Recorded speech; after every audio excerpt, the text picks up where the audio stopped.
प्यारे दर्शकों, आप सभी का हमारे चैनल में स्वागत है। धर्म से जुड़ी वीडियो देखने के लिए हमारे चैनल को सब्सक्राइब और लाइक करें। धन्यवाद। प्यारे दर्शकों, अगर आपने वीडियो का इससे पहला भाग नहीं देखा तो इस चैनल पर जाकर देखें। धन्यवाद। हम यह दुआ करते हैं कि प्यारे दर्शकों के ऊपर वाहिगुरु कृपा करे। सभी प्रेम से बोलो वाहिगुरु। एक ओंकार सतिगुर प्रसादी। श्री गुरु गोबिंद सिंह जीतशम पातशाही। अवतार पौरव सुदी सप्तमी संवत 1723 विक्रमी को श्री गुरु तेग बहादुर जी के घर माता गुजरी जी की पवित्र कोख से साहिबजादे का पटने शहर में अवतार हुआ। गुरु जी को खबर भेजनी। श्री माता नानकी जी ने अपने पौत्र के जन्म की खबर देने के लिए एक विशेष आदमी को चिट्ठी देकर अपने सुपुत्र श्री गुरु तेग बहादुर जी के पास धुबरी शहर भेजा। गुरु जी ने चिट्ठी पढ़कर जब राजा राम सिंह को खुशी भरी खबर सुनाई तो राजे ने अपने फौजी बाजे बजवाए, तोपों की सलामी दी तथा गरीबों को दान दिया। चिट्ठी लेकर आने वाले सिख को गुरु जी ने बहुत धन दिया तथा खुशी प्रकट की। उसका लोक परलोक संवार दिया। तदुपरांत गुरु जी ने माता जी को चिट्ठी लिखी कि माता जी, इस समय हम कामरूप के पास धुबरी शहर पहुंचकर ठहरे हुए हैं। राजा राम सिंह का काम संवार कर हम जल्दी वापस आपके पास पटने आ जाएंगे। गुरु नानक साहिब आपके अंग संग है। आपने चिंता नहीं करनी। साहिबजादे का नाम गोविंद राय रखना। यह आशीष भरी और धैर्यपूर्ण चिट्ठी पढ़कर माता जी तथा अन्य परिवार के सदस्य बड़े प्रसन्न हुए। जो भी कोई भिखारी या और प्रेमी माता जी को बधाई देने घर आता, माता जी उसको धन, वस्त्र और मिठाई आदि से प्रसन्न करके घर से भेजते। घर आने वाली औरतों के छाए परछाए से साहिबजादे की रक्षा के लिए माता जी अनेक प्रकार के बचाव करते रहते। जैसा कि दर्शन करने आई औरतों को साहिबजादे के दर्शन दूर से ही आप उठाकर करवा देते, किसी अपरिचित आदमी को घर के दरवाजे तक न आने देते। क्योंकि बालक रूप कृष्ण भगवान को कंस की भेजी पूतना दाई ने अपने स्तनों का विष लगाकर दूध पिलाकर मारने का यत्न किया था, परंतु कृष्ण जी आप परमेश्वर अवतार थे, वह बच गए थे तथा पूतना पापिन को मार दिया था। इसी तरह श्री गुरु हरिगोबिंद जी को बालक रूप में पख्यारन दाय स्त्री ने अपने स्तनों को विष लगाकर तथा घर के एक रसोइये ने दही में जहर मिलाकर मारने का यत्न किया था, परंतु आप जी को गुरु अवतार होने के कारण कोई अनर्थ न पहुंचा। इन बातों को याद करके माता जी किसी को देखने दिखाने के लिए साहिबजादे को नहीं देते थे। पीर भीखन शाह ने दर्शन करने। पीर भीखन शाह गांव कुड़ाम रियासत पटियाला के रहने वाला एक खुदा रसीदा साईं लोग अपने गांव ठसके जिला करनाल में ठहरा हुआ था। रविवार पोख सुदी सप्तमी को जिस समय साहिबजादे का पटने में जन्म हुआ, पीर अपने इष्ट की याद में बैठा हुआ था। उसको अकस्मात ही पूर्व दिशा से रोशनी दिखाई दी, जिसको देखकर उसने अनुभव किया कि इस दिशा में इस समय कोई महापुरुष पैदा हुआ है जो जोरजुलम के अंधेरे को दूर करेगा। पीर ने शीघ्र ही उठकर पूर्व दिशा की तरफ मुंह करके प्रणाम किया। पीर के शिष्यों ने पूछा कि पीर जी, मक्का काबा तो पश्चिम दिशा में है, तुमने पूर्व की तरफ प्रणाम क्यों किया है? पीर ने कहा, यह इसलिए कि इधर आज दीन दुनिया का वाली मानवीय शरीर धारण करके प्रकट हुआ है। अब मैं उनके नूरी दर्शन करने पटने जल्दी जाना चाहता हूँ।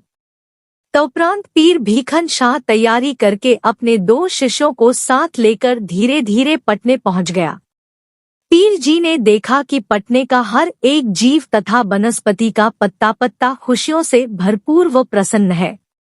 पीर जी पूछताछ करके उस घर के आगे जहां साहिबजादे का जन्म हुआ था पहुंच गए।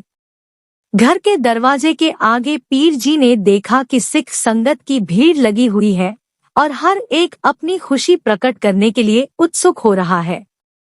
पीर जी ने मामा कृपाल चंद जी को मिलकर प्रार्थना की कि हम बहुत दूर पंजाब प्रदेश से साहिबजादे के केवल दर्शन करने ही आए हैं, हमें दर्शन करा दो। जब मामा कृपाल चंद ने माता नानकी जी को जाकर यह बात बताई कि एक मुसलमान फकीर अपने 2 शिष्यों के साथ साहिबजादे के दर्शन करने पंजाब से आया है, तो माता जी ने मन में बहुत डर कर कहा कि बादशाह गुरु घर से विरोध रखता है। आगे श्री गुरु तेग बहादुर जी को उसने दिल्ली बुलाया था, तो उनको अपना वचन पूरा करने के लिए शीश देना पड़ा। यह पीर मुसलमान है, क्या पता किस बात के लिए यह आप आया है, या इसको किसी विरोधी ने साहिबजादे को कोई नुकसान पहुंचाने के लिए ही भेजा है। माता जी से विचार करके मामा कृपाल चंद ने बाहर आकर पीर को कहा कि साईं जी, जब तक इनके पिताजी इनके दर्शन न कर ले तब तक किसी गैर आदमी को इनके माथे लगाना ठीक नहीं है। तुम कुछ महीने ठहर कर फिर आ जाना, तब तक इनके पिताजी भी आसाम से वापस आ जाएंगे।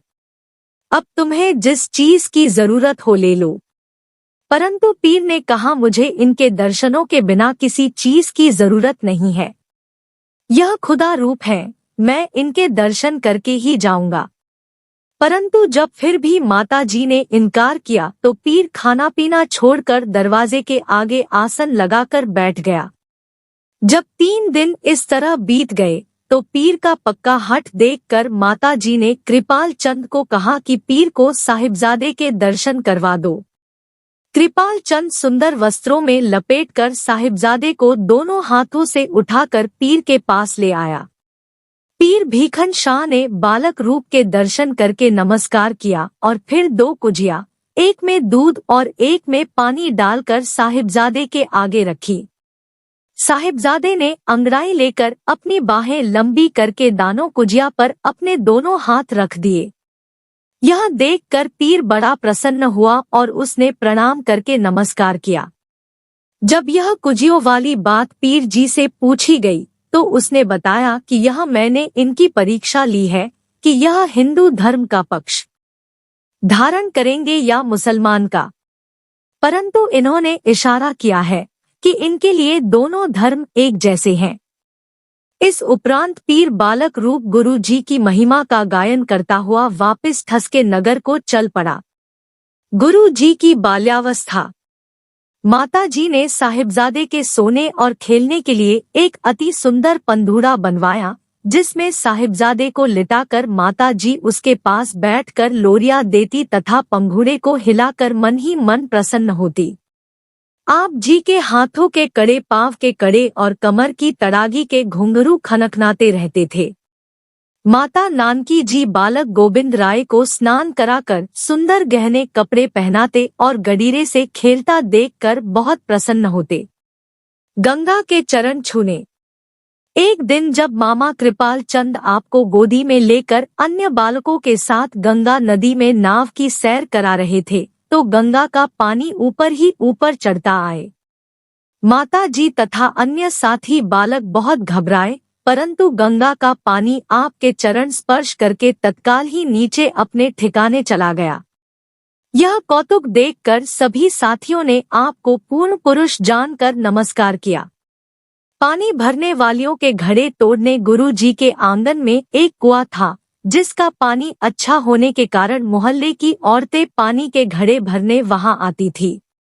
जब यह औरतें पानी से भरे हुए घड़े सिर पर उठाकर चलती तो आप जी पीछे से गुलेल का निशाना मारकर उनके घड़े तोड़ देते थे। उनके रोज के उलाहनों को सुनकर जब माता जी आपको तोड़ते तो आप हंसकर दौड़ जाते तथा बात को टाल देते। इस रोज के क्लेश से तंग आकर माता जी ने गुरु नानक साहिब जी का नाम लेकर प्रार्थना की कि महाराज, इस कुएं का पानी खारा हो जाए, जिससे न पानी भरने औरतें आए और न ही कोई उलाहनों का काम हो। आता माता जी की प्रार्थना स्वीकार हो गई और कुएं का पानी खारा हो गया। औरतें पानी भरने से हट गई। सोने का कड़ा गंगा नदी में फेंकना। एक दिन गंगा में नाव की सैर करते समय आपके एक हाथ से सोने का कड़ा दरिया में गिर गया। जब घर आए तो माता जी ने पूछा कि पुत्र जी, यह कड़ा कहाँ है? तब आप जी ने कहा, माता जी, वह दरिया में गिरकर खो गया। माता जी ने कहा, चल बता कहाँ गिरा है। आप माता जी को लेकर गंगा नदी के किनारे आ गए और दूसरे हाथ का कड़ा उतारकर पानी में फेंक कर कहा कि यहाँ गिरा था। आपकी यह लापरवाही देखकर माता जी आपको लेकर घर आ गए। घर आकर साहिबजादा जी ने माता जी को बताया कि माता जी, इन हाथों से ही अत्याचारियों का नाश करके गरीबों की रक्षा करनी है। इनके साथ ही अमृत तैयार करके सासहीनों में शक्ति भरकर खालसा साजना है। यदि इन हाथों को माया के कड़ों ने जकड़ लिया तो फिर यह काम जो अकाल पुरुष ने करने की हमें आज्ञा की है वह किस तरह पूरे होंगे? जुल्म को दूर करने के लिए इन हाथों को लोहे जैसे शक्तिशाली मजबूत करने के लिए लोहे का कड़ा पहनना उचित है। आका खालसा पंथ सजा कर आपने सिखों को लोहे का कड़ा ही पहनने का हुक्म किया, जो जगत प्रसिद्ध है। गंगा नदी के जिस घाट पर आप जी खेलते तथा स्नान करते थे उसका नाम गोविंद घाट प्रसिद्ध है। पंडित शिवदत्त को राम स्वरूप में दर्शन देना। पंडित शिवदत्त श्री रामचंद्र जी का अन्य भक्त था। वह रोज ही सुबह गंगा नदी के किनारे बैठकर पाठ पूजा करता तथा राम मूर्ति के ध्यान में बैठकर कई कई घंटे समाधि लगाकर बैठा रहता, परंतु उसको अभी तक भगवान राम के दर्शन नहीं हुए। लोगों की ओर से साहिबजादे के शक्तिशाली कौतुक की महिमा सुनकर एक दिन पंडित ने मन में कहा कि यदि यह पूर्ण अवतार है तो मुझे श्री रामचंद्र जी के रूप में दर्शन दे, फिर मैं इनकी ही पूजा करूंगा। जब पंडित ने मन में यह धारण कर लिया तो कुछ दिन बाद जब वह अपने नियम के अनुसार समाधि लगाकर बैठा हुआ था तो अंतर्यामी गुरु जी बालकों के साथ खेलते खेलते पंडित शिवदत्त के आगे खड़े हो गए। समाधि में लीन पंडित को ऐसा लगा कि जैसे श्री रामचंद्र जी उसके सामने साक्षात खड़े हैं। यह अनुभव करके उसने आंखें खोलकर देखा तो उसके सामने श्री गुरु गोविंद राय जी खड़े हंस रहे थे। पंडित ने अपने मन की भावना देखकर जल्दी ही अति श्रद्धा सहित आपको नमस्कार करके अपना पूज्य मान लिया। यह वार्ता सारे शहर में फैल गई कि साहिबजादा जी ने पंडित शिवदत्त को राम स्वरूप होकर दर्शन दिए हैं और वह आपका अन्य भक्त बन गया। अगला भाग देखने के लिए चैनल को सब्सक्राइब और लाइक करें।